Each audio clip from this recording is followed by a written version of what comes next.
One thing has been very, very clear over the last week and probably even before then. Donald Trump wasn't going to stop until he found someone who would go ahead with his plan to indict James Comey. And he found that someone in Lindsay Halligan.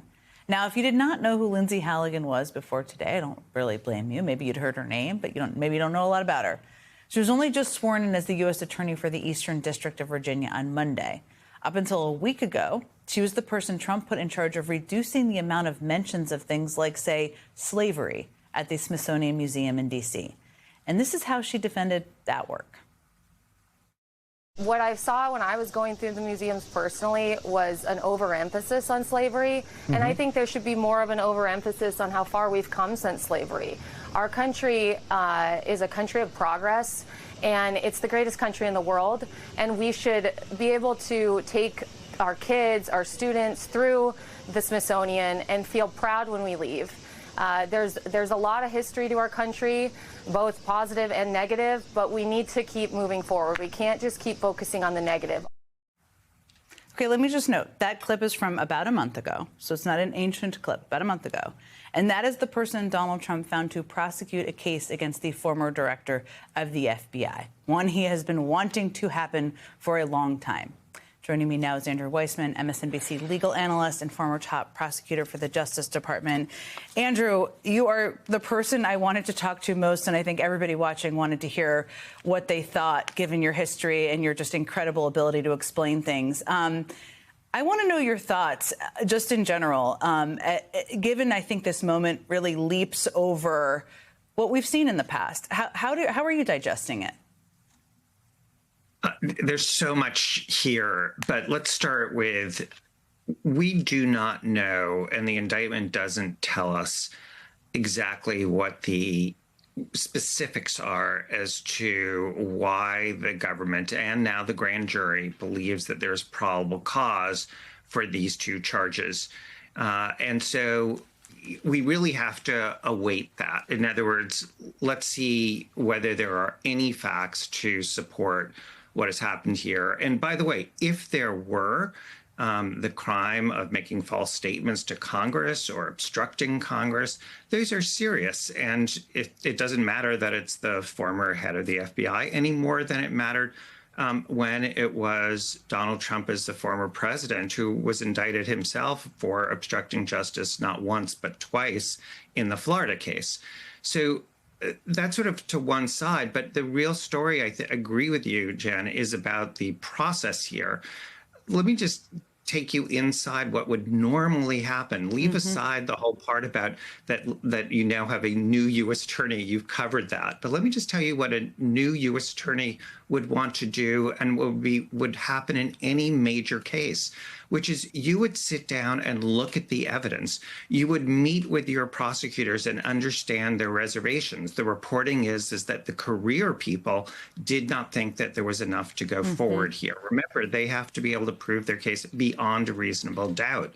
You'd also want to afford the opportunity to Jim Comey and his legal team to hear their position. And only after that would you make a decision. And there's no evidence that that entire process happened in the New York minute that Ms. Halligan has been in her position. So that's just one more, I would say, significant sort of due process foul that's going on here. And I think the proof in the pudding here is going to be, in sort of looking forward, is I think there's a really good chance that James Comey and his legal team will ask for a speedy trial.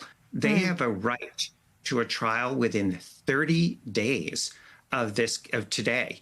And they could ask for a speedy trial. I did note that Jim Comey has already been on Instagram and said, let's have a trial.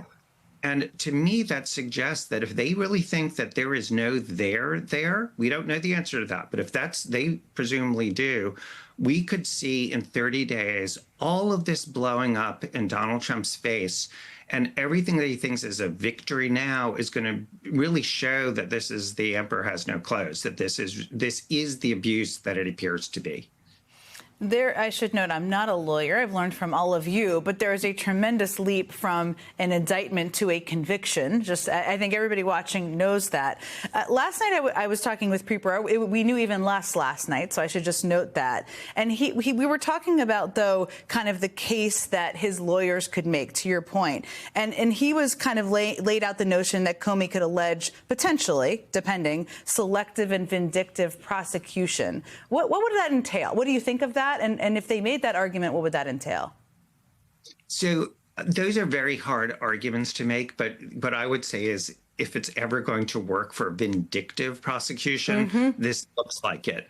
And so vindictive prosecution is where you are looking for someone being singled out for impermissible reasons.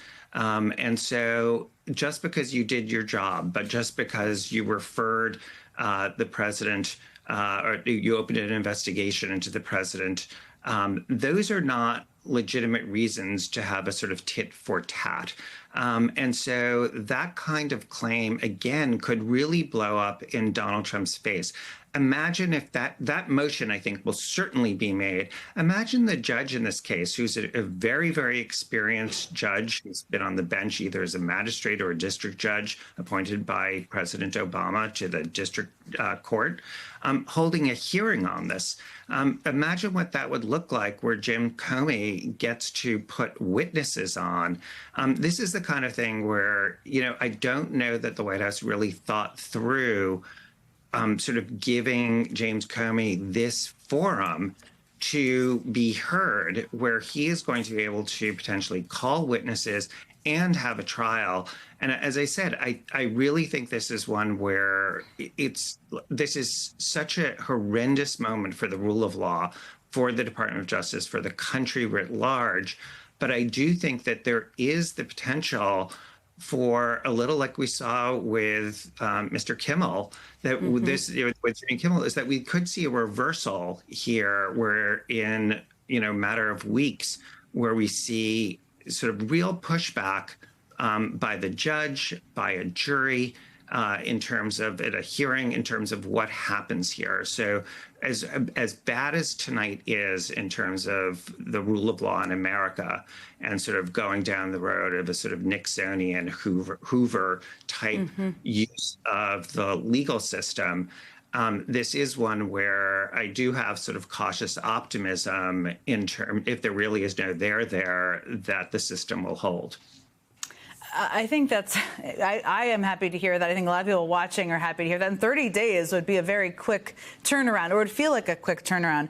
Let me ask you, since I have you, about a couple things. We're trying to understand all the different details that have been reported out, and whether it's significant or not, and you can tell us.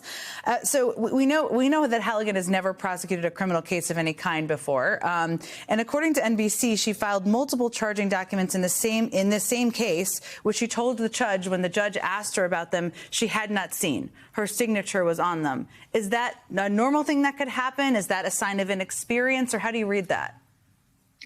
Well, in order to sign the indictment, the U.S. attorney, the sitting U.S. attorney, has to sign. And presumably she's not saying that she didn't see the document she signed.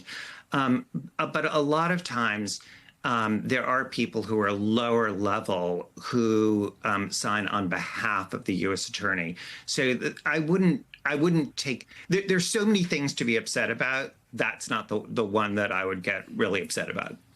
That's important. That's why we ask you these sorts of questions, Andrew Weissmann. We're covering this very closely. I'm so grateful for you for staying up with us and helping people understand what to follow, what to pay attention to, and what not. Thank you again. My pleasure.